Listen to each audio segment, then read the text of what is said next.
Hello students. आज आपका बहुत ही इम्पोर्टेंट चैप्टर स्टार्ट होने जा रहा है। जैसा कि आप स्क्रीन पर देख रहे हैं, चैप्टर का नाम बेटा कैपिटल गेन। तो ये कैपिटल गेन आपके इनकम टैक्स का एक बहुत ही इम्पोर्टेंट हेड है बेटा, चैप्टर है। तो आज आप ये सीखेंगे कि वो कौन सी इनकम होती है, एक असेसी की वो कौन सी इनकम होती है जो कैपिटल गेन वाले चैप्टर में कवर की जाती है। जैसे आपने आज से पहले सीखा है कि भाई सैलरी इनकम किसे कहते हैं, हाउस प्रॉपर्टी इनकम किसे कहते हैं, डिफरेंट डिफरेंट टॉपिक्स आपने जो हैं पढ़े हैं बेटे।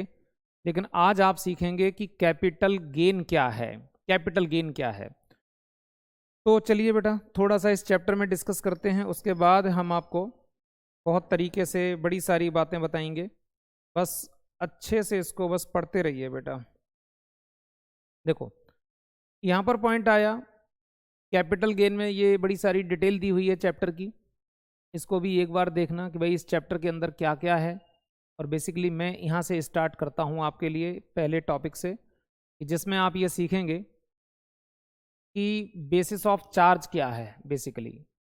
ठीक है, कैपिटल गेन की इनकम कहाँ से स्टार्ट होती है, ये इतने सारे सेक्शन हैं जिसमें से जितने मैक्सिमम टू मैक्सिमम आप अच्छे से कवर कर सकते हैं वो करिए।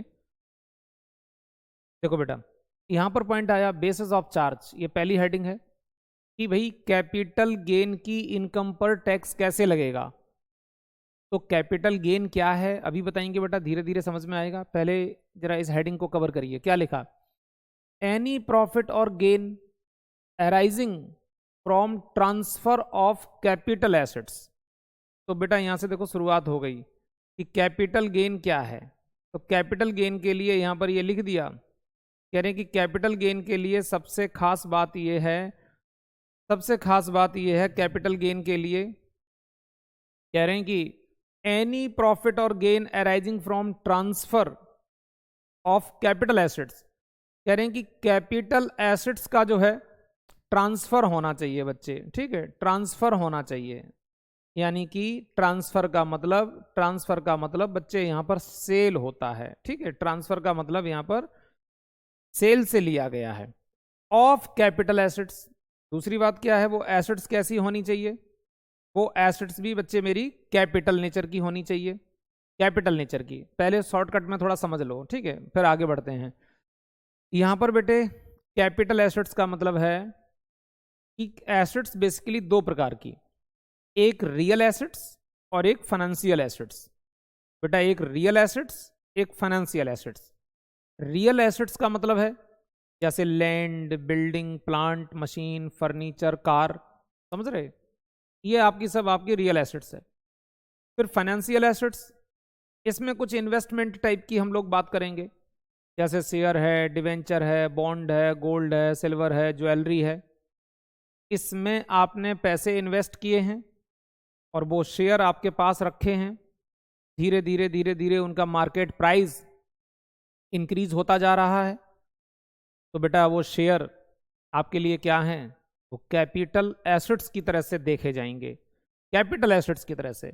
और अगर आफ्टर सम टाइम आगे चल करके मेरे बच्चे आप अपनी लैंड बेच दें, बिल्डिंग बेच दें, मशीन, प्लांट, फर्नीचर बेच दें, या सपोज करिए बेटा आपने अपने शेयर बेच दिए, डिवेंचर बेच दिए, गोल्ड, सिल्वर, ज्वेलरी आपने इसको बेच दिया, और इनको बेचने से आपको भारी प्रॉफिट हुआ, भारी प्रॉफिट हुआ।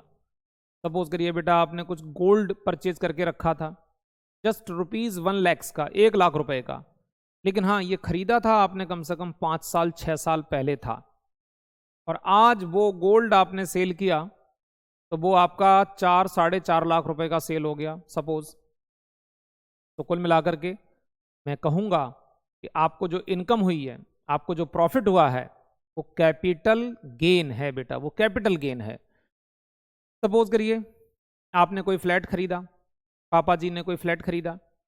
अब फ्लैट खरीदा था बेटा 3 4 साल पहले 50 लाख रुपए का, 50 लाख रुपए का, लेकिन पता चला कि धीरे धीरे धीरे धीरे उस एरिया में काफी डेवलपमेंट आ गया, काफी डेवलपमेंट, चौड़ी चौड़ी रोड बन गई, अच्छे से पार्क बना दिए गए, उधर एक आध सपोज करिए हॉस्पिटल भी बन गया, पुलिस चौकी भी आ गई, कोई मॉल बन गया, पास में मेट्रो आ गई। तो पापा जी ने 4 साल पहले जहां बिल्कुल एकदम अनडेवलप्ड एरिया में फ्लैट खरीदा था 50 लाख का, आज वहां अच्छा खासा डेवलपमेंट हो गया और फ्लैट की कीमत 1 करोड़ रुपए से ऊपर निकल गई। सपोज करिए फादर ने वो फ्लैट प्रीवियस ईयर 1920 में 1 करोड़ 20 लाख रुपए का सेल कर दिया, तो क्या पापा को प्रॉफिट नहीं हुआ? आप कहोगे सर प्रॉफिट, अरे जबरदस्त प्रॉफिट हुआ। कौन सा प्रॉफिट कहलाएगा? कैपिटल गेन कहलाएगा, कैपिटल गेन कहलाएगा। लेकिन मेरे बेटे एक बात ध्यान से सुनना, कैपिटल गेन तभी कहलाएगा जब ये land, building, plant, machine, furniture, gold, silver, jewellery, share, debenture, bond, ये सारी की सारी एसेट्स पापा जी के लिए एक एसेट्स के रूप में होनी चाहिए, बिजनेस के रूप में नहीं होनी चाहिए। आपने कहा सर ये सारी चीजें बिजनेस के रूप में भी हो सकती हैं क्या? मैंने कहा हाँ बेटा, ये बिजनेस के रूप में भी हो सकती हैं। जैसे फॉर एग्जांपल सपोज करिए आपके चाचा जी हैं, चाचा जी का तो काम ही रियल एस्टेट का है, रियल एस्टेट का काम है। आए दिन बड़ी बड़ी बिल्डिंग बनाते हैं, बेचते हैं, खरीदते हैं, बेचते हैं, बनाते हैं, बेचते हैं। तो चाचा जी के लिए तो ये काम धंधा बिजनेस है, बिजनेस। तो चाचा जी जब कोई बिल्डिंग बेचेंगे तो होने वाला प्रॉफिट बिजनेस इनकम। लेकिन पापा जी ने एक आम आदमी की तरह से, एक नॉर्मल व्यक्ति की तरह से अपना मकान बेच दिया, अपना प्लॉट बेच दिया, अपनी जमीन बेच दी। तो ये पापा जी के लिए एसेट्स एक इन्वेस्टमेंट के नजरिए से देखी जाएगी, और फादर को जो प्रॉफिट होगा वो कैपिटल गेन कहलाएगा, लेकिन चाचा जी को जो प्रॉफिट हो रहा है वो बिजनेस इनकम कहला रहा है। फिर सुनिए, सपोज करिए मेरे बच्चे, आपके फादर ने कुछ पैसे लगा करके किसी कंपनी के शेयर खरीदे और शेयर खरीद के छोड़ दिए। धीरे धीरे समय बीता, शेयर खरीदे थे मान लीजिए 80,000 के, और आज 3-4 साल में उन शेयर का जो मार्केट है वो बहुत इंक्रीज हो गया, उनका प्राइस बहुत बढ़ गया। सपोज करिए पापा जी ने आज वो शेयर बेच दिए और वो बिक गए 2,50,000 रुपए के, जो 80,000 के खरीदे थे। तो सिंपल सी बात है, यहां पर जो डिफरेंस अमाउंट आया दैट इज कैपिटल गेन, वो फादर के लिए कैपिटल गेन माना जाएगा। लेकिन और सुनना ध्यान से, पापा जी के एक फ्रेंड हैं गुप्ता अंकल। गुप्ता अंकल का तो काम ही है शेयर मार्केटिंग का, आए दिन शेयर खरीदते हैं, बेचते हैं, खरीदते हैं, बेचते हैं। अरे उनका तो शेयर मार्केटिंग का बिजनेस है। तो गुप्ता अंकल को जो प्रॉफिट हो रहा है शेयर के खरीदने बेचने, खरीदने बेचने पर, दैट इज बिजनेस इनकम।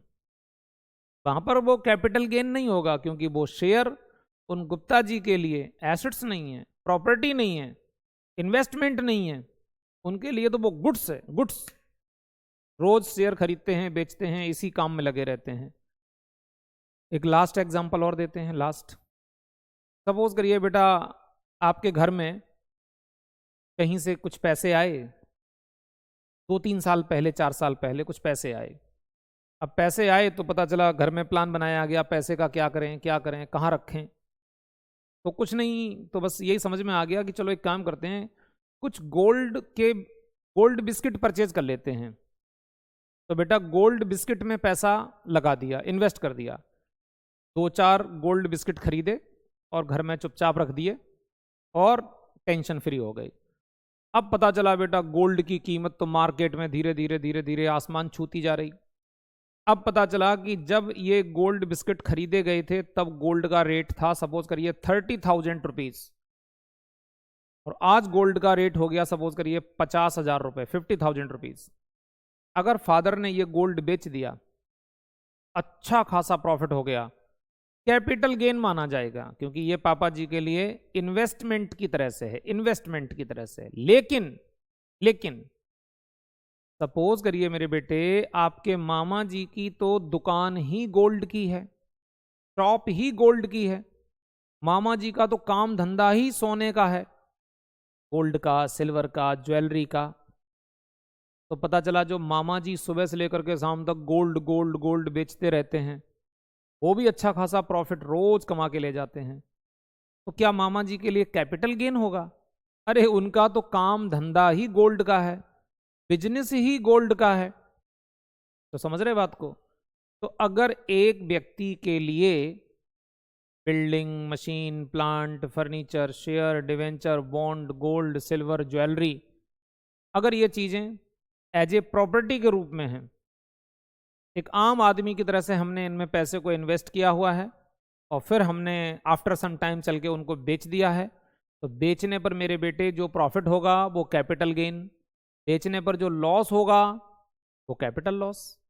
लेकिन अगर कोई व्यक्ति इन्हीं चीजों में अगेन एंड अगेन अगर डीलिंग करने में लगा हुआ है, तो दैट इज बिजनेस एक्टिविटी। फिर बेटा वो बिजनेस एक्टिविटी में आ जाएगा। और जाहिर सी बात है, जब कोई अच्छे लेवल पे काम करता है तो फिर वो इसी चीज के नाम से अपने बिजनेस को रजिस्टर्ड भी कराता है। तो वो तो यार उसकी बिजनेस एक्टिविटी का पार्ट बन गया। होने वाला प्रॉफिट उनके लिए बिजनेस प्रॉफिट, जबकि हम लोगों के लिए कैपिटल गेन माना जाएगा। तो आई थिंक आप बात को समझ गए कि कैपिटल गेन कब जनरेट होगा? जब कैपिटल एसेट्स को ट्रांसफर किया जाएगा मेरे बेटे, ट्रांसफर किया जाएगा। तो यहां पर अब आपको बात यह समझनी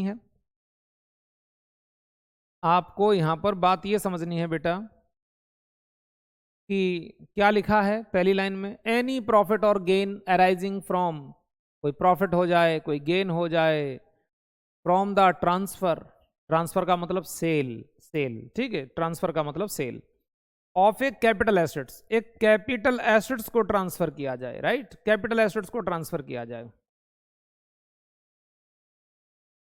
तो बेटा यहां पर कैपिटल एसेट्स को ट्रांसफर किया जाए affected in the previous year, और ट्रांजैक्शन जाहिर सी बात प्रीवियस ईयर की होनी चाहिए, क्योंकि जब प्रीवियस ईयर 1920 की ट्रांजैक्शन होगी, अरे तभी तो असेसमेंट ईयर 2021 में हम उसका ट्रीटमेंट करेंगे।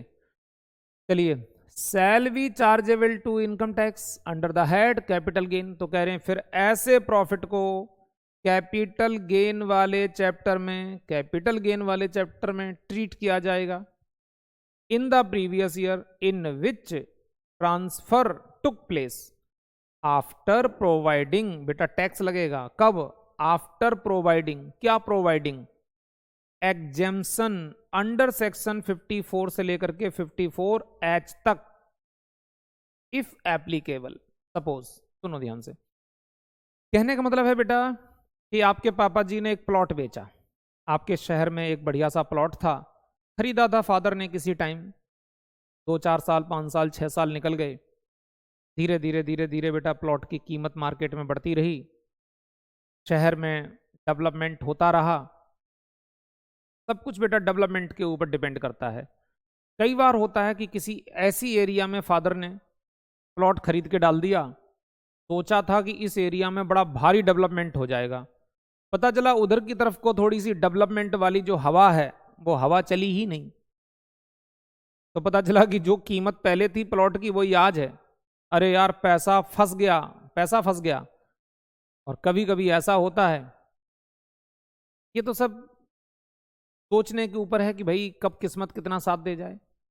किसी ऐसी एरिया में प्लॉट खरीदा, बिल्कुल खाली एरिया है, प्लॉट खरीदते ही 2-3 साल में देखा कि वहां पर ऐसा डेवलपमेंट हुआ, गजब का डेवलपमेंट हुआ, जमीन की कीमतें बहुत महंगी हो गई, तो सिंपल सी बात है आपका प्रॉफिट इंक्रीज हो गया, फादर ने उस प्लॉट को बेच दिया, कैपिटल गेन जनरेट हो गया। मान लीजिए मेरे बेटे पापा जी को प्रीवियस ईयर में एक प्लॉट बेचने से 6.5 लाख रुपए का प्रॉफिट हो गया। बाकी का और जो प्रॉफिट है पापा जी का, सैलरी है, बिजनेस इनकम है, हाउस प्रॉपर्टी है, मैं उसकी बात नहीं कर रहा हूं, उन सब पर तो टैक्स देंगे ही देंगे। आज तो कैपिटल गेन की बात कर रहे हैं कि यार इस कैपिटल गेन का क्या होगा। तो जैसे ही मेरे बच्चे 6-6.5 लाख रुपए का फादर को प्रॉफिट हुआ, कैपिटल गेन, अब इस कैपिटल गेन पे टैक्स लगेगा असेसमेंट ईयर में, लेकिन आप इस टैक्स से अगर चाहें तो बच भी सकते हैं। लिखा ना कि after providing exemption under section 54 से लेके 54H तक।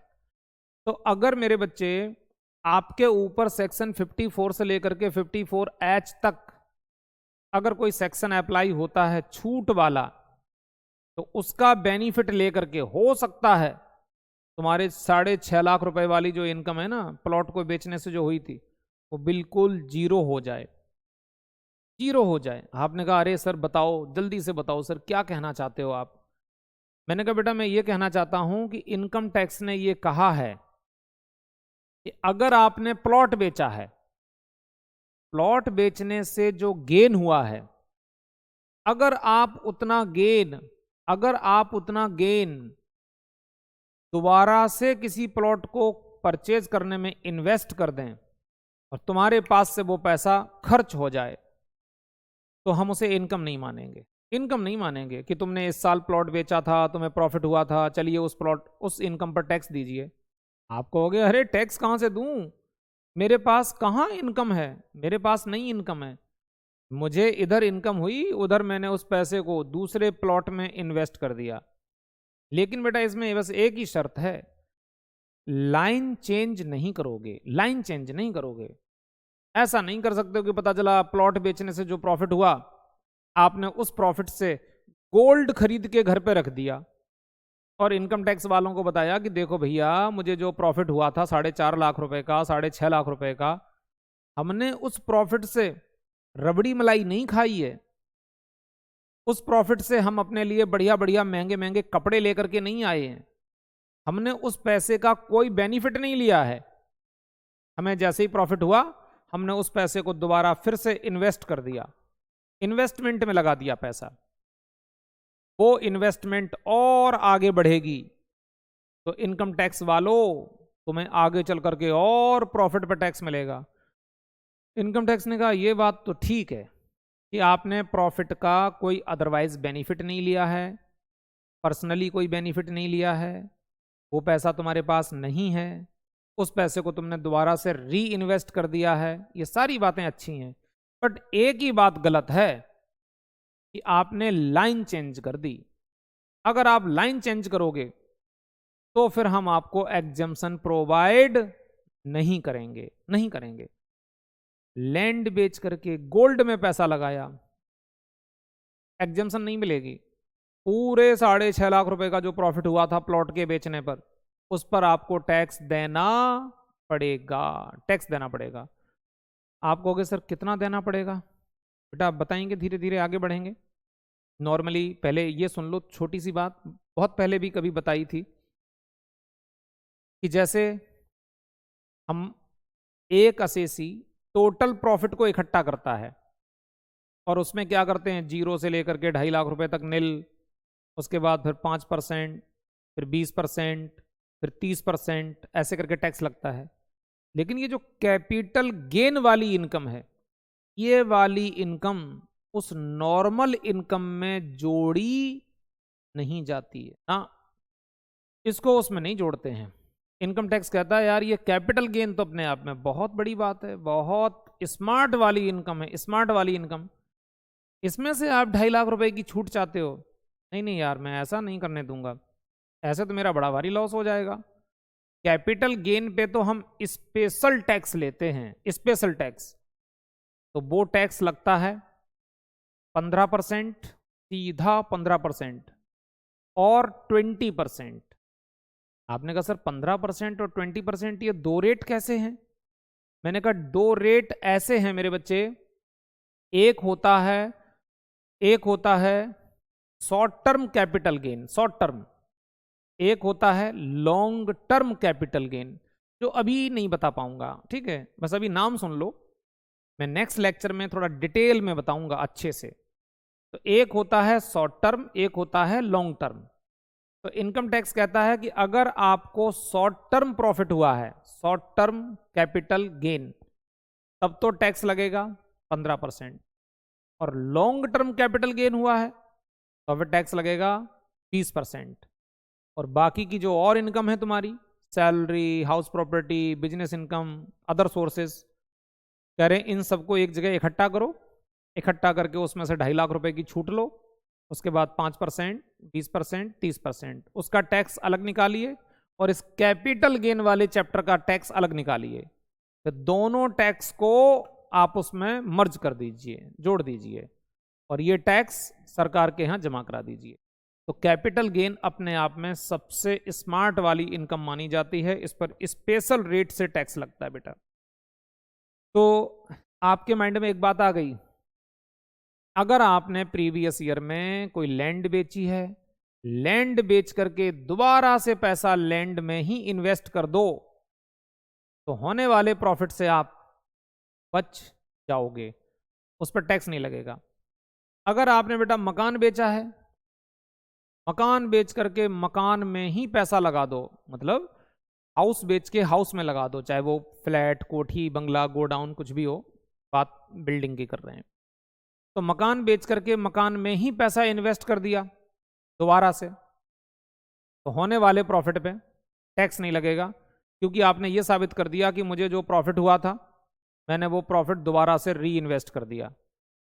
लेकिन उस प्रॉफिट में से कुछ बचना नहीं चाहिए, बचना नहीं चाहिए। मैं एक छोटा सा एग्जांपल देता हूं, ये एग्जांपल अभी कंप्लीट नहीं है बेटा, ठीक है, क्योंकि इसमें कुछ और डीप कैलकुलेशन है जो अभी नहीं बताऊंगा, नेक्स्ट लेक्चर में बता पाऊंगा, क्योंकि अभी आप उतना समझने के लायक तैयार नहीं हुए हैं। देखो, मान के चलो मेरे बेटे, सपोज करिए एक हाउस है, ठीक है, एक हाउस है जो आपके पापा जी ने 2015 में खरीदा था, 2015 में खरीदा था, ये परचेज किया था, सपोज करिए बेटा 30 lakhs का खरीदा था, 30 लाख रुपए का खरीदा था, 30 लाख रुपए का खरीदा था। धीरे धीरे धीरे धीरे बेटा समय बीता, ठीक है, धीरे धीरे समय बीता, और इधर टाइम आ गया मेरे बच्चे 2019-20, प्रीवियस ईयर की बात कर रहा हूं, प्रीवियस ईयर 19-20। पापा जी ने किसी भी वजह से उस मकान को बेच दिया, बेच दिया। और एक बात और बताऊं, जैसे अगर किसी बच्चे के मन में एक बात आ रही हो, सर मकान, आप कह रहे जमीन बेच के जमीन में पैसा लगा दो, मकान बेच करके मकान में ही पैसा इन्वेस्ट कर दो। अरे जब मकान में ही इन्वेस्ट करना था तो फिर सेल काहे के लिए किया? सर ऐसा तो नहीं होता होगा कि एक व्यक्ति मकान बेच करके मकान में ही पैसा लगाए। मैंने कहा बेटा 90% केसेस में तो यही होता है, 90% केसेस में यही होता है। एक एग्जांपल देता हूं, सुनो। सपोज करिए मेरे बेटे, आज से 5 साल पहले, 6 साल पहले, 8 साल पहले, 10 साल पहले आपके पापा जी ने 20 लाख, 25 लाख, 30 लाख रुपए का कोई मकान किसी कॉलोनी में, गली में, मोहल्ले में, अरे जहां मिला वहां खरीद लिया कि चलो कम से कम यार अपने घर परिवार बच्चों के रहने के लिए एक छत तो हो जाए। फादर ने परचेज कर लिया, बट वो स्टैंडर्ड जगह नहीं है, ऐसी बेकार की जगह है। फिर सीधी सी बात है बेटा, धीरे धीरे धीरे धीरे पापा की लाइफ में भी तरक्की हुई, पापा का बिजनेस बड़ा हो गया, पापा की जॉब बड़ी हो गई, पापा की अर्निंग बड़ी हो गई, पापा के बच्चे बड़े हो गए, ठीक है, आप सब बड़े हो गए, बड़े हो गए, स्मार्ट, बढ़िया दिमाग, बड़े रफ एंड टफ बच्चे। और बड़े होकर के आप लोगों ने ये सोचना चालू कर दिया, पापा जी ये अपना जो गली मोहल्ला है ये अच्छा नहीं है, हम किसी पॉश कॉलोनी में रहना चाहते हैं, हम कहीं 10 मंजिल पे रहना चाहते हैं, किसी बड़ी सोसाइटी में रहना चाहते हैं। चेंज यार, चेंज सबका मन करता है। और आज पापा के पास अच्छा पैसा है, पापा कैपेबल हैं, तो उन्होंने भी सोचा चलो यार अब बच्चों की इच्छा है, और पहले तो बच्चे छोटे छोटे थे, छोटे से घर में काम चल जाता था, आज मुझे बड़ा घर चाहिए, सोसाइटी में चाहिए, किसी और अच्छी जगह चाहिए। तो सिंपल सी बात है बेटा, आज पापा जी ने वो पुराना वाला 10 साल पुराना वाला मकान बेचा, और मकान बेच के मकान ही खरीदा, मकान ही खरीदा। तो वो पैसा भी सारा लगा दिया, बल्कि 10-20 लाख रुपए और अपनी जेब से लगा दिए जो पहले से कमा के रखे थे। तो इनकम टैक्स ये देखता है कि पुराने मकान को बेचने से जो प्रॉफिट हुआ, वो प्रॉफिट इस असेसी के पास बचा नहीं है, उसने वो सारा का सारा प्रॉफिट उसी एक्टिविटी में, उसी कैटेगरी में दोबारा से री इन्वेस्ट कर दिया। तो फिर आपको 100% फुल एग्जेम्पशन मिलेगी, फुल एग्जेम्पशन मिलेगी। इसी प्रकार से प्लॉट बेच करके प्लॉट खरीद लिया, जमीन बेच के जमीन खरीद ली, शेयर बेच करके शेयर खरीद लिए। हाँ यस, अगर लाइन चेंज नहीं करोगे, लाइन चेंज नहीं करोगे और पूरा प्रॉफिट इन्वेस्ट कर दोगे, पूरा प्रॉफिट इन्वेस्ट कर दोगे, तो सारा का सारा एग्जेम्प्ट।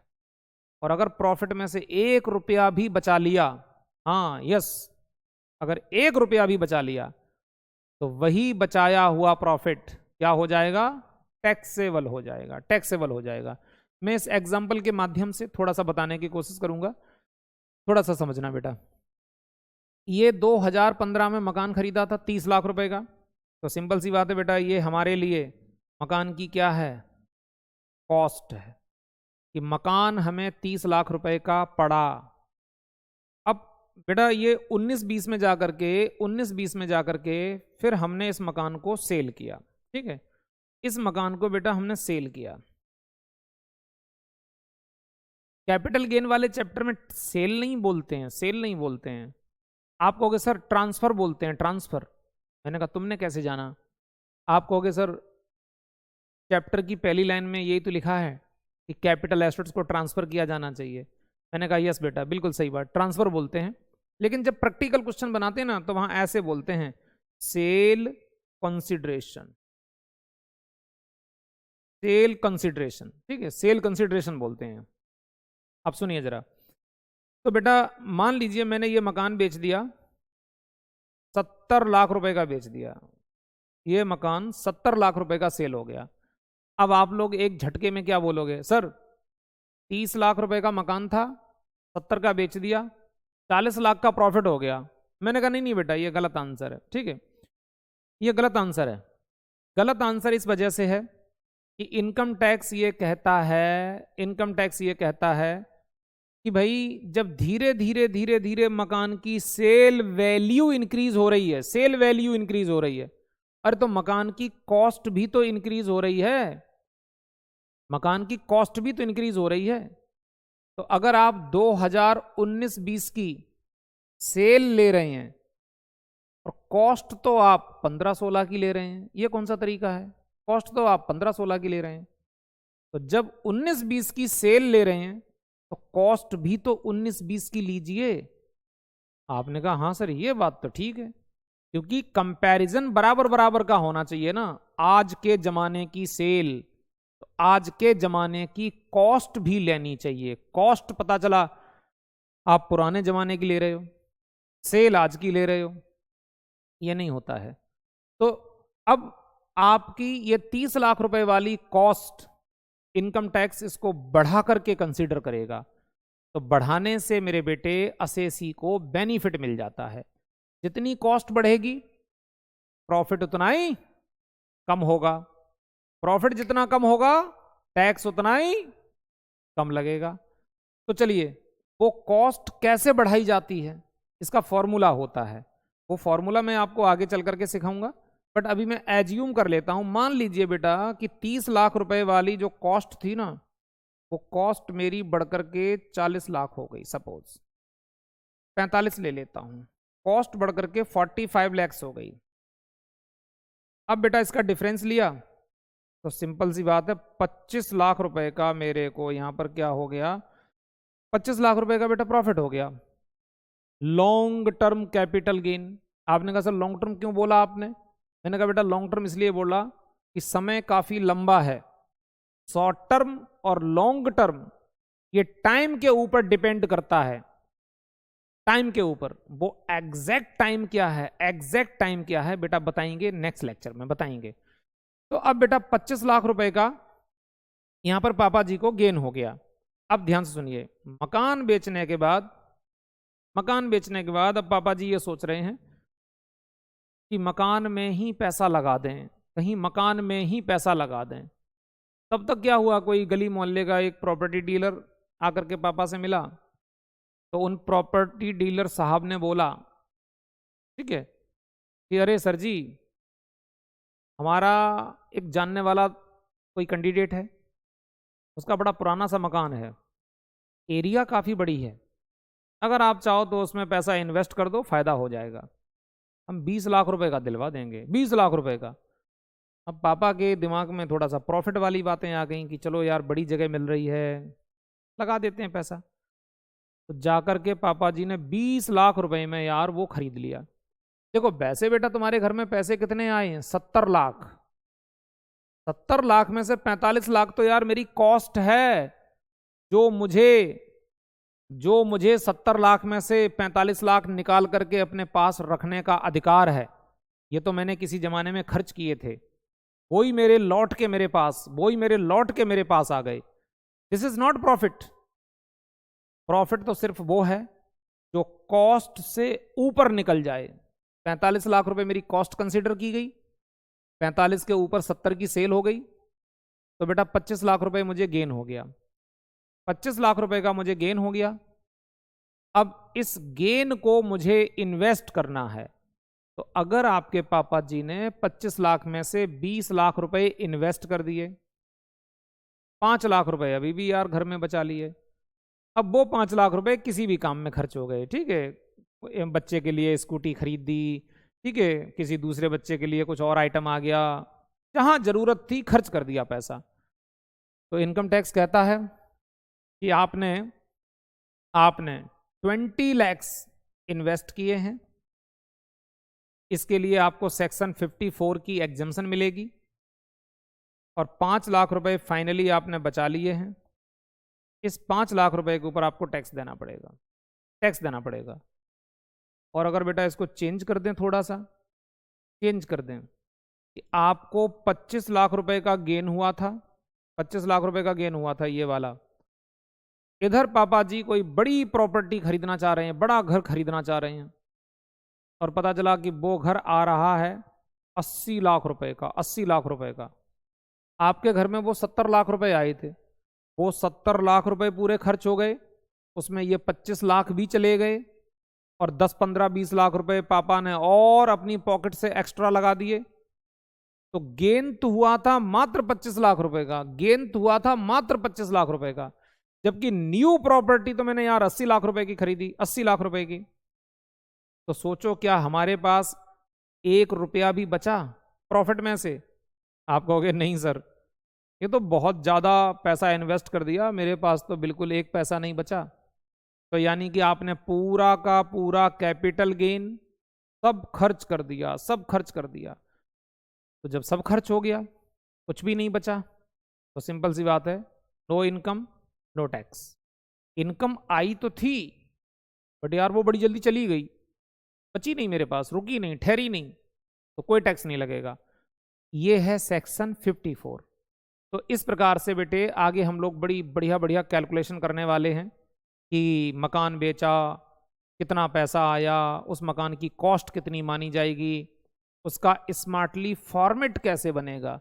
अभी तो मैंने बहुत जरा सा आपको ऐसे ही दिखाने की कोशिश की कि जब कोई प्रॉपर्टी बेचोगे तो जो पैसा आएगा उसे सेल कंसिडरेशन बोला जाएगा, फिर उसमें से कॉस्ट माइनस की जाएगी। तो आज के ज़माने की कॉस्ट कैसे कैलकुलेट की जाएगी, तो उसका फॉर्मेट क्या होगा, फॉर्मूला क्या होगा, ये सब कुछ सीखोगे आप, सब कुछ सीखोगे बच्चे। अब देखिए, तो मेरे बच्चे इसके बाद में नीचे लिखा कैपिटल एसेट्स। अब यहां पर आपको यह बताने की कोशिश की जा रही है कि कैपिटल एसेट्स क्या है। वैसे तो नॉर्मली मैंने आपको अभी बता दी थी कि कैपिटल एसेट्स किसे कहते हैं, लेकिन देखो यहां क्या लिखा है, इंक्लूड्स, कह रहे हैं कैपिटल एसेट्स में शामिल करते हैं। किसे शामिल करते हैं? Property of any kind. कह रहे हैं भैया प्रॉपर्टी होनी चाहिए, गुड्स नहीं होना चाहिए। अब बेटा एक बात और समझो, जब बात आती है गुड्स की, तो किसी बच्चे के माइंड में एकदम फिगर घूमती है, गुड्स का मतलब वो है जो किसी थैले में भर के आए, किसी पैकेट में भर के आए, किसी टेम्पो में, टैक्सी में, ट्रक में लोड हो करके आए, वो गुड्स है। ठीक है बेटा, ये गुड्स है। तो यार कुछ गुड्स इमूवेबल नेचर के भी हो सकते हैं, मूवेबल और इमूवेबल। अगर एक प्रॉपर्टी डीलर है, बहुत बड़ा एरिया का बहुत बड़ा प्रॉपर्टी डीलर, ठीक है, जिनके पास मार्केट में कई एक जगह बिल्डिंग्स हैं, बड़ी बड़ी बिल्डिंग, बढ़िया बढ़िया फ्लैट, बढ़िया बढ़िया फ्लैट बना बना करके बिल्डर साहब ने, अब प्रॉपर्टी डीलर मत बोलो, अब तो बिल्डर बोलो भाई, ठीक है। इन बिल्डर साहब ने बहुत बड़ी बड़ी बड़ी बड़ी बिल्डिंग बना करके, फ्लैट बना करके छोड़े हुए हैं, रेडी फॉर सेल, बिकने के लिए तैयार हैं। तो इन लोगों से जाकर के अगर कभी बात करो ना कि सर वो मेरे को एक फ्लैट चाहिए था, तो वो पूछते हैं कैसा फ्लैट चाहिए, किस एरिया में चाहिए, कहाँ चाहिए। चलो ठीक है, जैसा फ्लैट आप चाहते हैं मैं अभी बात करता हूँ। फिर वो अपने किसी जानने वाले यार दोस्त को फ़ोन करते हैं, ध्यान सुनना, और मालूम क्या कहते हैं, भाई मुकेश जी क्या हाल चाल है। उधर से दोस्त ने कहा हाँ जी सर बढ़िया है। अच्छा ऐसा है, मेरे पास एक पार्टी आई हुई है, उन्हें नोएडा सेक्टर 62 में एक फ्लैट चाहिए। तुम्हारे पास कोई इन्वेंट्री पड़ी हुई है? तुम्हारे पास कोई इन्वेंट्री पड़ी हुई है? वो लोग ऐसे बात करते हैं, तुम्हारे पास कोई इन्वेंट्री, कोई स्टॉक पड़ा हुआ है। वो ऐसे नहीं कहते हैं कि तुम्हारे पास उधर कोई बिल्डिंग है। तो उन लोगों की लैंग्वेज ही बताती है कि वो लोग उसे प्रॉपर्टी नहीं बोलते हैं, बिल्डिंग नहीं बोलते हैं, फ्लैट नहीं बोलते हैं, वो लोग उसे इन्वेंट्री बोलते हैं, स्टॉक बोलते हैं। और मेरे बच्चे, अरे उन लोगों की बात छोड़ो, हमारा अकाउंट कहता है कि अगर कोई व्यक्ति जिस चीज में बार बार डीलिंग करेगा, बार बार डीलिंग करेगा, वो चीज गुड्स बन जाती है। जैसे मेरे बेटे, आपके पापा जी ने एक बड़ी सुंदर सी कार खरीदी, 15 लाख रुपए की कार खरीदी। कार घर के दरवाजे पा करके खड़ी हो गई, सब लोग देख रहे हैं, अरे भाई बहुत बढ़िया कार लेके आए, कार लेके आए। देखो सिंपल सी बात है बेटा, कार आपके लिए क्या है? एसेट्स। क्या है? एसेट्स। लेकिन कार खरीदी पापा ने होंडा सिटी कंपनी से, होंडा सिटी कंपनी से। होंडा सिटी कंपनी के पास तो ऐसे लाइन लगा करके कारें खड़ी हुई हैं, एकदम चमचमाती हुई गाड़ियां, बिकने के लिए फैक्ट्री में तैयार हैं, तैयार हैं। तो होंडा सिटी कंपनी क्या कहेगी, ये मेरी एसेट्स है? अरे वो सारी की सारी गाड़ियां, सारी की सारी कारें उस होंडा सिटी कंपनी के लिए क्या कहलाएंगी? गुड्स, रेडी फॉर सेल, माल बिकने के लिए तैयार है। तो इस तरह से बेटा समझना क्या लिखा है, प्रॉपर्टी होनी चाहिए, गुड्स नहीं होना चाहिए। Property of any kind, whether or not connected with the business or profession. फिर बेटा वो प्रॉपर्टी चाहे तुम्हारे बिजनेस में इन्वॉल्व है, चाहे बेटा जी वो बिजनेस में इन्वॉल्व नहीं है, बोथ टाइप को कैपिटल एसेट्स माना जाएगा। अब आपने कहा सर वो बिजनेस में इन्वॉल्व है, बिजनेस में इन्वॉल्व नहीं है, सर बात समझ में नहीं आई, सर थोड़ा सा कोई एग्जांपल दीजिए। तो चलो बेटा एग्जांपल ले लो, दो एग्जांपल दे देते हैं, फटाफट पकड़ो एकदम एग्जांपल। जैसे बच्चे सपोज करिए एक पर्टिकुलर एरिया में आपका एक बहुत ही सुंदर सा मकान है, बिल्कुल एकदम जमीन से लेके आसमान तक, मतलब आसमान मीन्स बहुत ऊपर तक नहीं, ग्राउंड फ्लोर भी आपका है, ठीक है, चाहे मकान है या फ्लैट है, कुछ भी ले लो, जिसमें बेटा पूरा परिवार रहता है, परिवार रहता है। ये मकान क्या बिजनेस में यूज हो रहा है? बिजनेस में यूज हो रहा है। आपने कहा नहीं नहीं सर बिल्कुल नहीं, इसका हमारे पापा जी के बिजनेस से कोई लेना देना नहीं, ये हमारी फैमिली, हमारे परिवार के लिए है। तो ठीक है, प्रॉपर्टी है, प्रॉपर्टी है, एसेट्स है। अगर इस मकान को कभी भी बेचोगे तो होने वाला प्रॉफिट कैपिटल गेन कहलाएगा, कैपिटल गेन कहलाएगा। एक बात समझ में आई। अब दूसरा, मार्केट में पापा जी का एक बहुत बढ़िया ऑफिस है, एक बिल्डिंग में काफी बड़ा ऑफिस है। अब वो ऑफिस क्या आप परिवार के रहने के लिए यूज कर रहे हो? अरे बिजनेस के लिए यूज कर रहे हो। तो देखो पापा के पास एक बिल्डिंग है, वो बिजनेस में कनेक्टेड नहीं है। पापा के पास एक दूसरी बिल्डिंग है, उसमें पापा जी बिजनेस कर रहे हैं। और कल को अगर पापा का माइंड कुछ ऐसा सेट हुआ कि नहीं नहीं यार अब ये एरिया ज़्यादा अच्छी नहीं है, इस एरिया में हम बिजनेस नहीं करना चाहते हैं, हम तो सोच रहे हैं यार इस एरिया से इस बिल्डिंग को बेच दें और बेच बाच करके हम तो नोएडा चले जाएंगे और वहाँ जा करके बढ़िया सा बिल्डिंग खरीदेंगे, ऑफिस बनाएंगे। तो चाहे वो परिवार वाली बिल्डिंग बेच दें, चाहे वो ऑफिस वाली बिल्डिंग बेच दें, इनकम टैक्स कहता है प्रॉपर्टी होनी चाहिए, चाहे वो बिजनेस में कनेक्टेड है चाहे वो बिजनेस में कनेक्टेड नहीं है, दोनों को प्रॉपर्टी माना जाएगा। और दोनों को सेल करने पर अगर कोई प्रॉफिट होता है तो उस प्रॉफिट को मेरे बच्चे कैपिटल गेन माना जाएगा, कैपिटल गेन माना जाएगा। या तो बेटा शॉर्ट टर्म होगा या लॉन्ग टर्म होगा, जो हम लोग आगे देखेंगे, आगे सीखेंगे। तो क्या लिखा, property of any kind whether or not connected with the business or profession, वो बिजनेस में यूज हो रही है या बिजनेस में यूज नहीं हो रही है, बट प्रॉपर्टी होनी चाहिए। प्रॉपर्टी है तो कैपिटल एसेट्स है, कैपिटल एसेट्स है तो फिर उसके सेल करने पर कैपिटल प्रॉफिट या कैपिटल लॉस अराइज हो सकता है। और वैसे तो बेटा हजारों ढेरों एग्जाम्पल बना लो, एक और बनवा देते हैं बहुत जल्दी सा, एक और बनवा देते हैं। सपोज करिए बेटा पापा जी ने आपको एक बढ़िया सी कार परचेज करके दी, कार, ये हमारी परिवार वाली फैमिली वाली कार है, इसमें हमें कहीं जाना होता है, यार दोस्त के यहाँ, रिश्तेदारों के यहाँ घूमने फिरने, ये हमारे घर की कार है। हाँ, घर की कार है तो क्या हुआ, क्या है, एसेट्स, एसेट्स है। अब पता चला कि इधर जो पापा जी का बिजनेस है, पापा ने बिल्कुल बिजनेस के नाम से एक कार खरीदी हुई है, जो कार पूरे दिन बिजनेस में यूज होती है। पापा बड़े सारे लोगों के पास जाते हैं, यहाँ मीटिंग वहाँ मीटिंग, तरह तरह के काम, तो वो भी कार है, ये भी कार है। ये वाली घर परिवार में यूज होती है, बिजनेस से कनेक्टेड नहीं है। वो वाली घर परिवार में बिल्कुल यूज नहीं होती, बिजनेस में ही पूरे दिन यूज होती है, वो बिजनेस में कनेक्टेड है, बट दोनों की दोनों प्रॉपर्टी है और दोनों को एसेट्स माना जाएगा, एसेट्स माना जाएगा।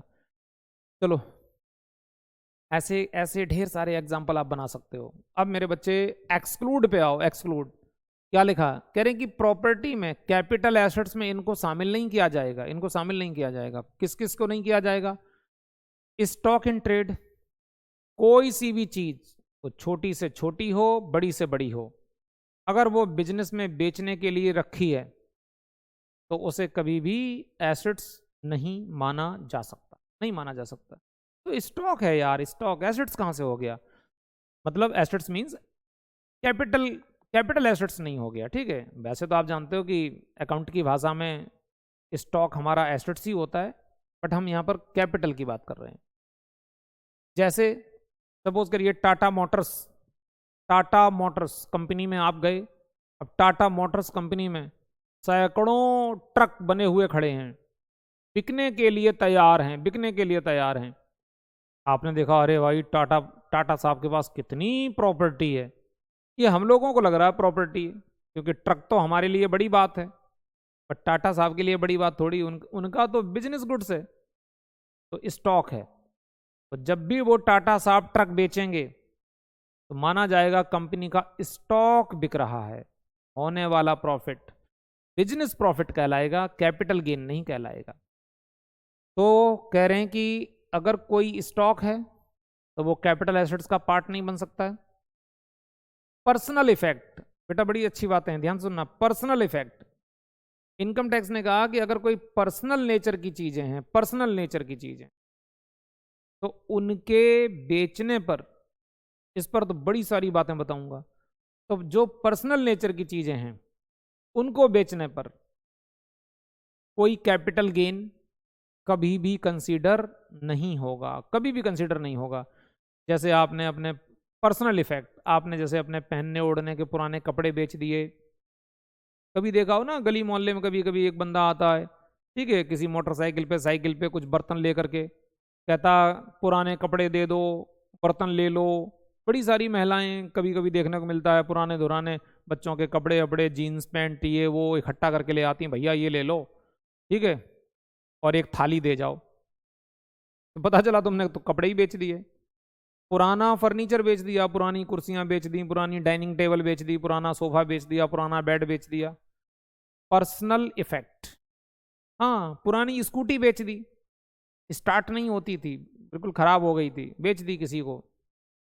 तो इनकम टैक्स ने कहा, इनकम टैक्स ने कहा पर्सनल चीजों को बेचने से हम उन्हें कभी भी कैपिटल गेन की कैटेगरी में नहीं रखेंगे। तो आपने कहा सर पर्सनल चीजों को बेचने पे प्रॉफिट ही कहाँ होता है, भाई पुरानी स्कूटी बेचोगे जो 60,000 की खरीदी थी, 60,000 वाली क्या 80,000 की बिक जाएगी?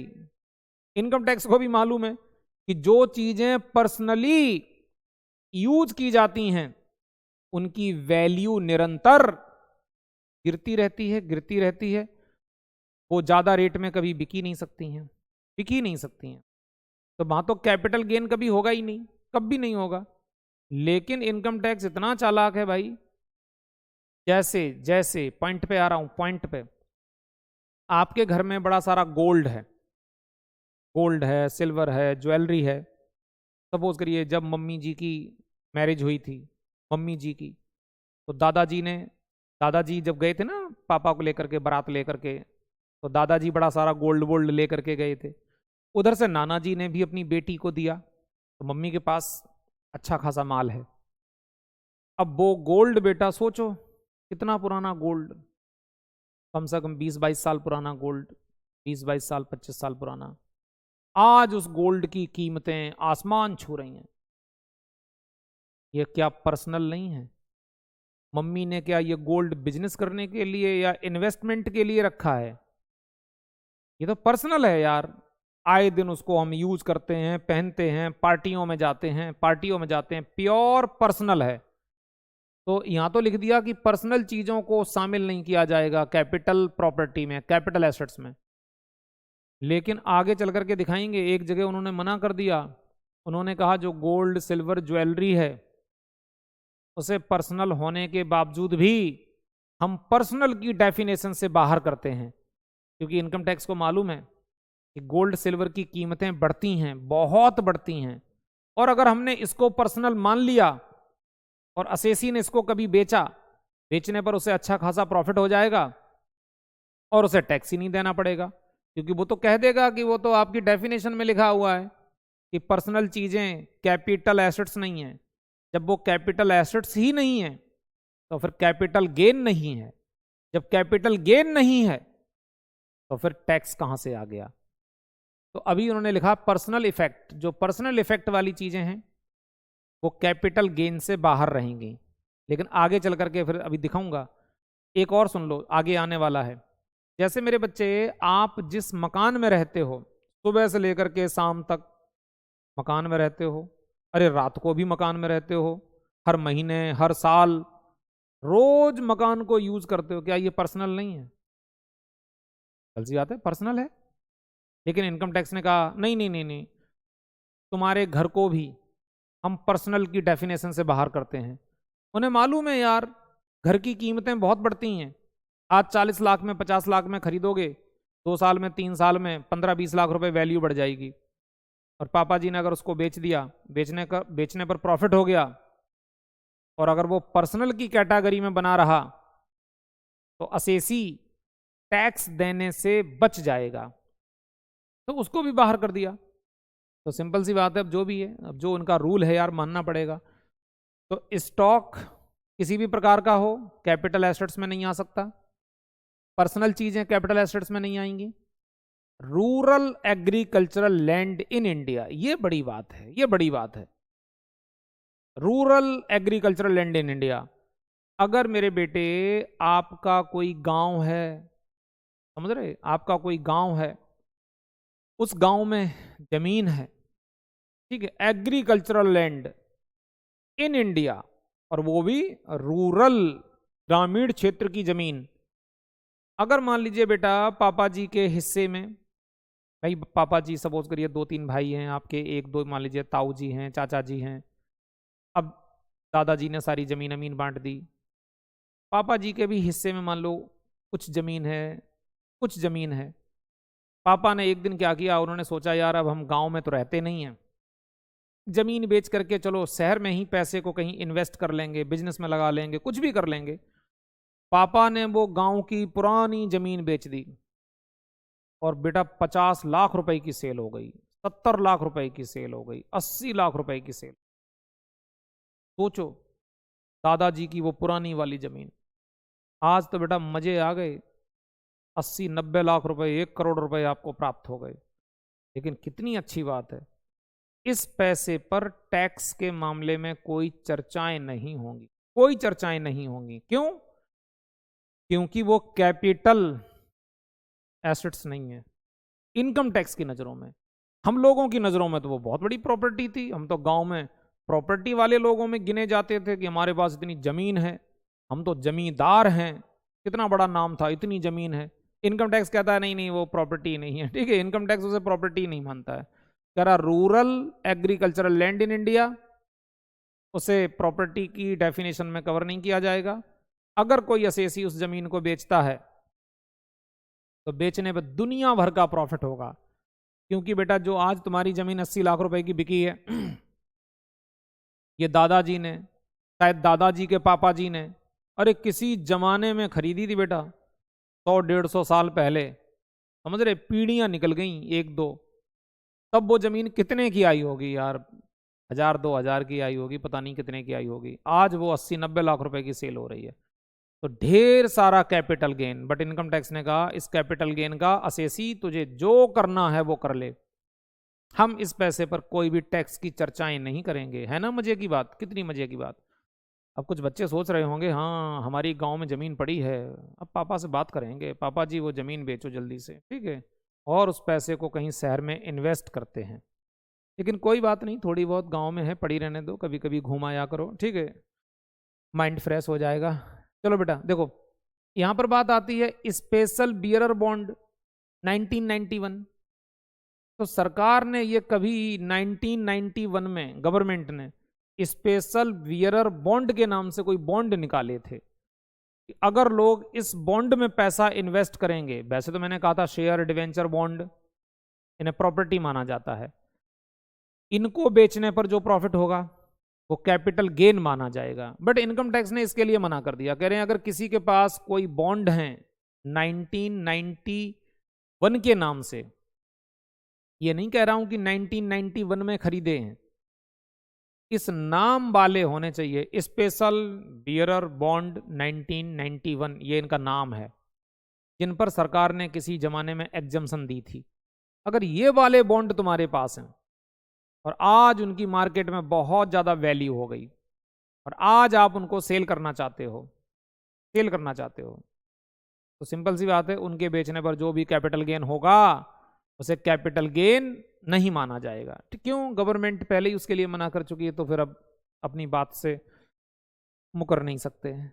आगे लिखा गोल्ड डिपॉजिट बॉन्ड 1999। तो ऐसे ही बेटा ये भी है, अगर आपने इसमें पैसा इन्वेस्ट किया हुआ है बाय चांस और इन्हें आपने प्रीवियस ईयर 1920 में बेचा है, तो होने वाला प्रॉफिट कैपिटल गेन नहीं माना जाएगा, क्योंकि ये कैपिटल एसेट्स ही नहीं है। जब ये कैपिटल एसेट्स नहीं है तो फिर कैपिटल गेन कहाँ से होगा? Fully exempt. चलो, तो आपने ये सीखा कि भाई कैपिटल एसेट्स क्या है। कह रहे कैपिटल एसेट्स कोई सी भी प्रॉपर्टी हो, चाहे वो बिजनेस में जुड़ी हुई हो या बिजनेस में जुड़ी हुई ना हो, प्रॉपर्टी है तो कैपिटल एसेट्स है। लेकिन प्रॉपर्टी में इन चीज़ों को शामिल नहीं किया जाएगा। तो बेटा प्रैक्टिकल के लिए तो आपका माइंड सेट हो ही रहा है। ये थ्योरी में भी बहुत आता है। What is the capital assets, explain. तो मेरे बच्चे सेक्शन भी याद करना, और अगर एग्जाम में ऐसे लिख करके आ जाओगे तो बड़े अच्छे मार्क्स आएंगे आपके। नीचे क्या लिखा, note for the above purpose. ठीक है, अब यहां पर बच्चे कुछ बात लिख दी, कह रहे हैं कि ऊपर वाली जो आपने बातें सीखी है ना, कह रहे उसके लिए कुछ नीचे लिखा है, with effect from assessment year 2008-9। सोचो 2008-9 कितनी पुरानी बात हो रही बेटा। 2008-9 में एक रूल आया था। क्या रूल आया था? Personal effect means, personal effect को डिफाइन किया था बेटा, जो वो ऊपर आपने पढ़ा कि what is the personal effect. तो देखो क्या कह रहे हैं, movable property including wearing apparels and furniture held for personal use by assessee or any member of his family dependent on him. तो कह रहे हैं कि पर्सनल का मतलब है मूवेबल होना चाहिए, नंबर एक बात, और तुम्हारा मकान मूवेबल नहीं है। जिस मकान में आप रहते हो, वैसे तो वो मकान पर्सनल टाइप का है, लेकिन पहले ही उन्होंने लिख दिया कि नहीं, जो इमूवेबल चीजें हैं, मकान, दुकान, वटेवर जो भी, कह रहे कि इन्हें हम पर्सनल नहीं मान सकते हैं। अच्छा जी, तो मकान तो बेटा इसी एक शब्द की वजह से बाहर निकल गया, पर्सनल है बट पर्सनल नहीं माना जाएगा।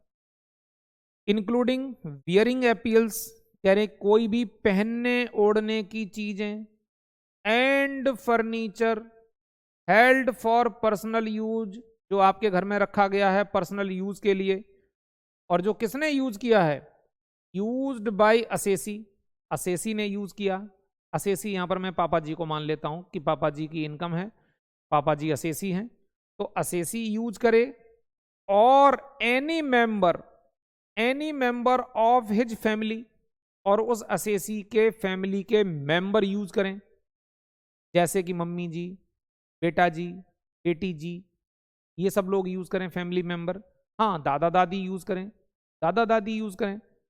डिपेंडेंट ऑन हिम, जो उस असेसी के ऊपर डिपेंड होने चाहिए, बट एक्सक्लूड, फिर उन्होंने ये लिख दिया पर्सनल इफेक्ट में इन चीजों को शामिल नहीं माना जाएगा, इन्हें शामिल नहीं माना जाएगा, इनको बाहर कर दिया।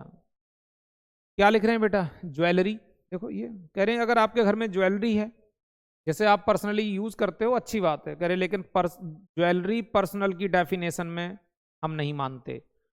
ज्वेलरी है, पेंटिंग्स, आपने कहा सर पेंटिंग, पेंटिंग का क्या मतलब, मैंने कहा बेटा पेंटिंग तो एक से एक पेंटिंग होती है।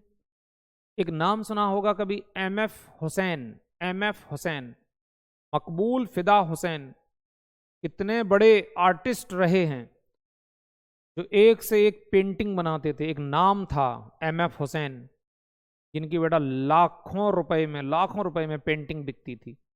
तो सपोज करिए बेटा, सपोज करिए पापा जी की कभी मुलाकात हुई एमएफ हुसैन से, तो पापा ने का सम्मान किया, उनका आदर किया, एमएफ हुसैन साहब बहुत खुश हो गए, तो उन्होंने खुश होकर के पापा के लिए कोई एक बढ़िया सी पेंटिंग बना दी, और सपोज कुछ भी नहीं लिया, लेकिन पापा ने फिर भी जबरदस्ती 5,000 रुपये उन्हें दे दिए कि नहीं नहीं, मेरा मन ऐसे ले जाने के लिए पेंटिंग को नहीं करता है, आप प्लीज़ हमसे 5,000 रुपीज़ ले लो।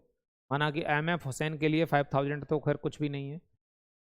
तो चलो मैं ये माइंड में डालना चाहता हूं कि पापा ने पेंटिंग कितने में बनवाई या खरीदी, 5,000 में। बड़ा बढ़िया पेंटिंग है, किसी नेचर पे बनी हुई है, घर में लगी हुई है, सुबह सुबह उठ के सब लोग दर्शन करते हैं, दर्शन करते हैं, वाह कितनी सुंदर पेंटिंग है, अरे किसने बनाई, एमएफ हुसैन ने। घर में जो भी रिश्तेदार आता, अरे क्या बात है यार, पेंटिंग किसने बनाई, एमएफ हुसैन ने, ये कहाँ से आई आपके घर में। एक दिन क्या हुआ, आपकी एरिया में कहीं पर भी बेटा कोई बहुत बड़ा एग्जीबिशन, ठीक है, जैसे अपना दिल्ली में वो लगता था ट्रेड फेयर, बट इस बार कोविड के वजह से नहीं लगा। सपोज करिए बेटा ट्रेड फेयर की ही बात कर लेते हैं, जब देश में सब कुछ सुख शांति हो गई, फिर ट्रेड फेयर लगा, उसमें एक दिन पापा जी वो पेंटिंग लेकर के चले गए। अब एक से एक लोग आए, पेंटिंग की बोली लगना चालू हो गई, 1,00,000 रुपए। दूसरा बंदा आया, देखा है एमएफ हुसैन, 5,00,000 रुपए, और क्या, एक से एक रईस ज्यादा पड़े हैं मार्केट में। पता चला यार वो पेंटिंग 5,00,000 रुपए की सेल हो गई, 5,00,000 रुपए की सेल हो गई।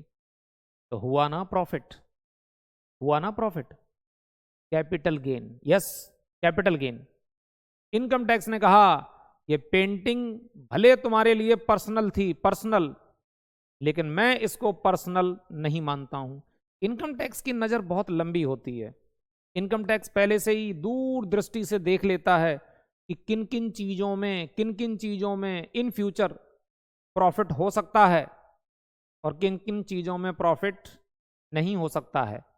तो जो प्रॉफिटेबल टाइप की चीजें हैं उन्हें वो पहले से ही अपनी ग्रिप में ले लेता है, जिससे कि आगे चल करके उसको उस पर टैक्स मिल सके। तो ज्वेलरी के बारे में मालूम है कि ज्वेलरी पर्सनल है, लेकिन इसकी कीमतें बढ़ेंगी तो उसको बाहर कर दिया करे, ये पर्सनल नहीं है। पेंटिंग पर्सनल नहीं है। Archaeological collection, sculptures, drawings, any work और आर्ट, कोई ड्राइंग्स है, पेंटिंग है, एनी वर्क ऑफ आर्ट है, ये तो सब एक जैसी चीजें हैं। आर्कोलॉजिकल कलेक्शन, ये कोई बेटा बहुत पुरानी ऐतिहासिक टाइप की चीजें जो लोग अपनी इकट्ठी कर करके रखते हैं, कोई पुराने सिक्के हैं और पता नहीं क्या क्या चीजें हैं, इन्हें भी आप आगे चल करके किसी म्यूजियम में सेल करो, किसी को भी बेचो, ठीक है, तो बड़े महंगे बिकते हैं।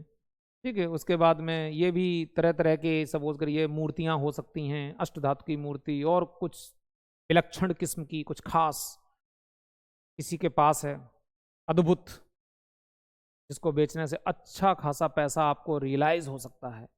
तो इनकम टैक्स ने इन चीज़ों पर अपनी दृष्टि डाली और अपनी डेफिनेशन में लिख दिया कि इस टाइप की चीज़ों को, इस टाइप की चीज़ों को पर्सनल नहीं माना जाएगा। इसके अलावा फिर बची वो आलतू फालतू की चीज़ें, पहनने ओढ़ने के कपड़े हैं, घर के बर्तन हैं, सोफ़ा है, बेड है, टीवी है, पुराना फ्रिज है, एसी है, कूलर है, चेयर है। इनकम टैक्स ने कहा हाँ ये सब पर्सनल है, बेच लो इनको, बेच लो, इनके ऊपर कैपिटल गेन हो जाए तो ले लो, मैं आपसे टैक्स नहीं लूँगा।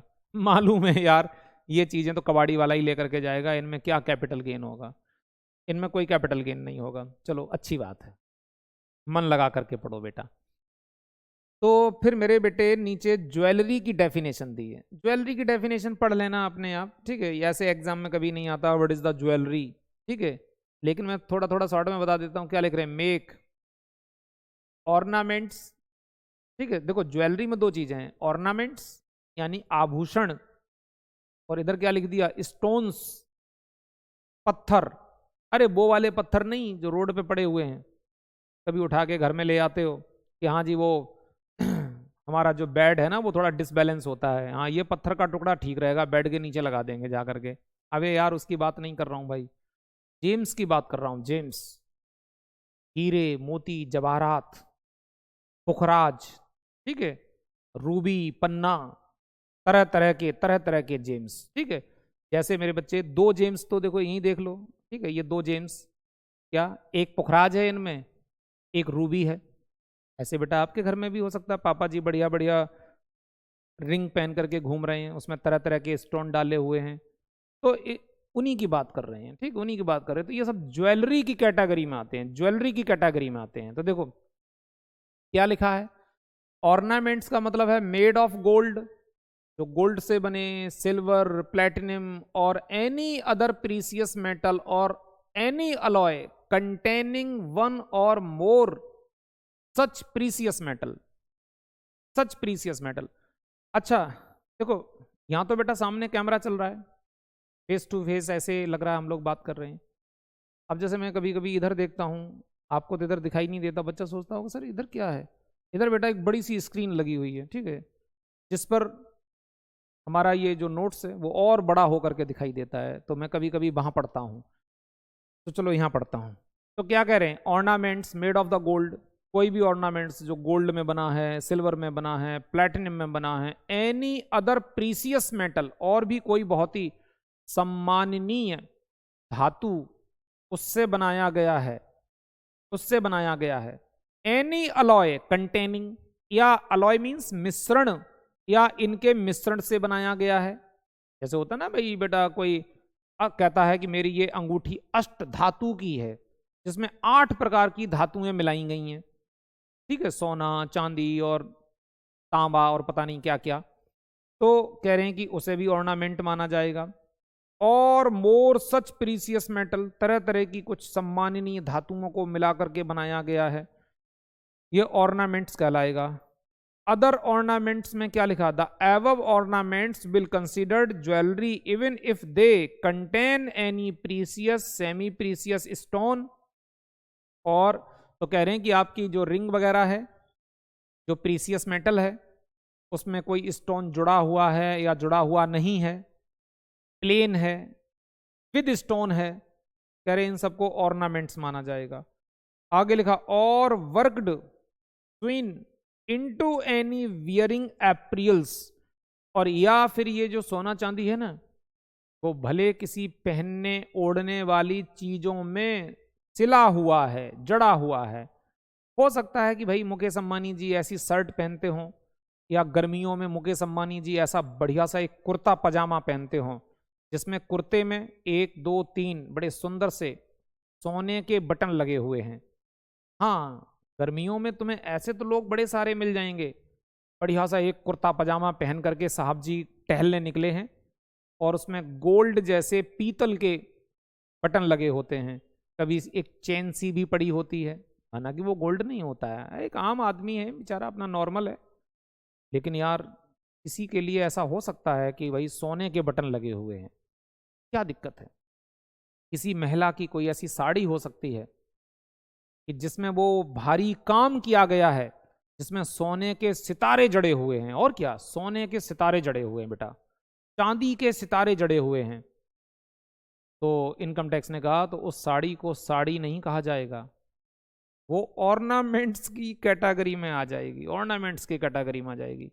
बेटा ये बातें बहुत बड़ी बातें हैं, ठीक है। मैं बहुत ज़्यादा डेप्थ में जाने की कोशिश नहीं करता हूँ, अपने आप को कंट्रोल कर लेता हूँ, अदरवाइज़ वीडियो फिर बहुत लंबी हो जाएगी।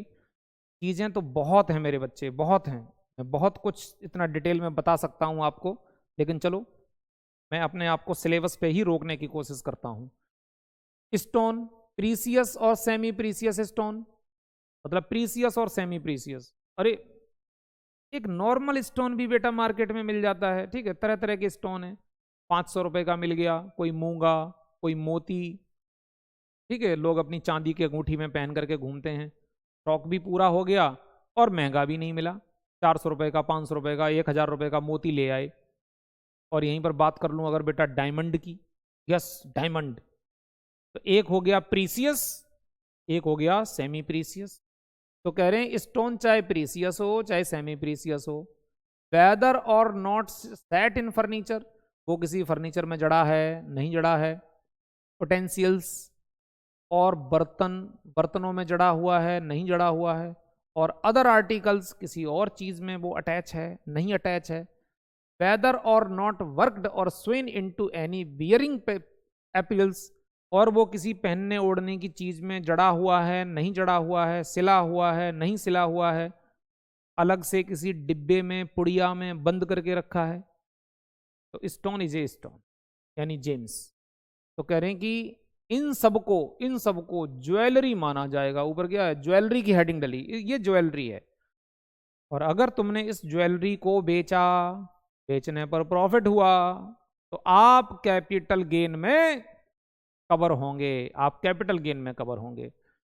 तो बेटे ये हम लोगों ने बेसिकली कैपिटल एसेट्स की एक तरह से डेफिनेशन पूरी डिस्कस कर पाई, माना कि और भी बहुत सारी बातें कर ली। नीचे देखो स्टॉक भी बता देता हूं, स्टॉक इन ट्रेड, ऊपर आया था ना कि स्टॉक को प्रॉपर्टी में कवर नहीं किया जाएगा। तो कह रहे हैं, क्या लिख रहे हैं, रॉ मटेरियल हो सकता है, कंज्यूमेबल स्टोर हो सकता है, used by assessee in the business or profession, जो एक असेसी के द्वारा बिजनेस और प्रोफेशन में यूज किया जाने वाला है या यूज किया जा रहा है। तो ये सब आपका जो है कह रहे हैं ये स्टॉक इन ट्रेड है। बहरहाल हम ऊपर ही समझ चुके हैं, इस लाइन को कोई ज़्यादा पढ़ने की जरूरत नहीं। अब बेटा इसके आगे चलेगा टाइप्स ऑफ कैपिटल एसेट्स।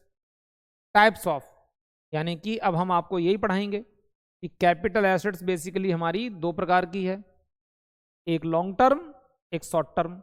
तो बेटा ये देखेंगे हम लोग नेक्स्ट वीडियो में, ठीक है। तो तब तक मेरे बेटे इसको अच्छे से बढ़िया से रिवाइज करिए, बहुत अच्छा चैप्टर है। मिलते हैं नेक्स्ट लेक्चर में, ऑल द बेस्ट बेटा।